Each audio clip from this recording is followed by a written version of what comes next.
வணக்கம் மக்களே, welcome to the fences show. இன்னைக்கு ஷோவில் நம்ம பார்க்க போகிறது ஐ சா த டிவி க்ளோ அப்படின்ற ஒரு இங்கிலீஷ் மூவியோட ரிவ்யூ. இந்த படம் நெட்ஃப்ளிக்ஸில் தமிழ் டப்பிங்கோட அவைலபிளாக இருக்குது.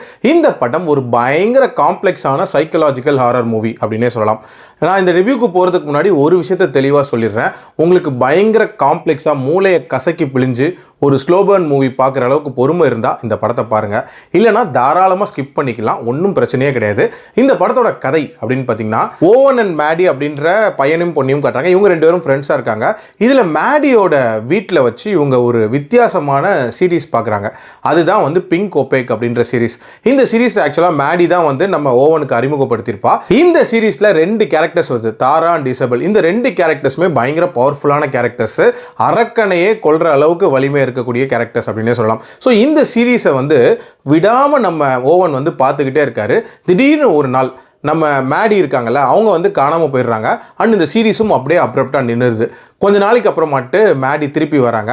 வந்தவங்க என்ன விஷயங்கள் சொல்கிறாங்க, அண்ட் இந்த ரெண்டு உலகத்துக்குமான கனெக்ஷன் என்ன, அண்ட் அந்த ரெண்டு கேரக்டர்ஸ்க்கும் இந்த ரெண்டு கேரக்டர்ஸ்க்கும் என்ன கனெக்ஷன், அண்ட் ஓவன் தன்னோட ஐடென்டிட்டியை கடைசியாக ரியலைஸ் பண்ணாரா இல்லையா, அண்ட் டுவர்ட்ஸ் தி எண்ட் என்ன டிசிஷன் எடுக்கிறாரு அப்படின்ற மாதிரி நிறைய விஷயங்களை சொல்லக்கூடிய ஒரு படம் தான் இந்த படம். இதில் அந்த ரியல் வேர்ல்டு அப்படின்னு சொல்கிற வேர்ல்டு, அதாவது நம்ம ஓவன் அண்ட் மேடி இருக்கக்கூடிய வேர்ல்டு, இந்த வேர்ல்டில் ஏகப்பட்ட ரெஸ்ட்ரிக்ஷன் இருக்குது. நம்மளோட மனசுக்கு பிடிச்ச ஒரு வாழ்க்கையை வாழவே முடியாது அப்படின்ற ரெஸ்ட்ரிக்ஷன்ஸ் இருக்குது.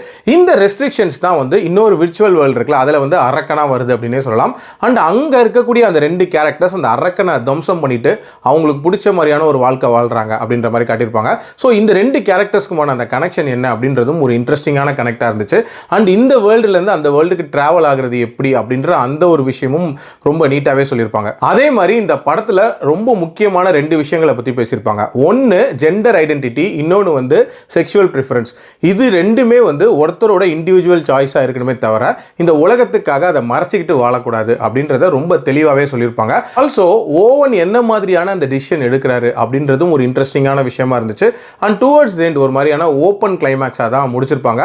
பட் நிறைய மெட்டாஃபர்ஸ் இதில் வந்து ரொம்ப நீட்டாக டிஃபைன் பண்ணியிருப்பாங்க. இன்ஃபேக்ட் ஒரு சில இது புரியவே இல்லை, ஆனஸ்ட்டாக சொல்லணும் அப்படின்னா. அந்த அளவுக்கு நீட்டாக இருந்துச்சு. பட் ஓவரால் இது வந்து ஒரு 1.25 மணி நேரம் படம் தான். பட் ஏதோ பெரிய படம் பார்த்து முடிச்ச மாதிரியான ஒரு ஃபீல் அப்படின்றது இருக்க தான் செஞ்சிச்சு.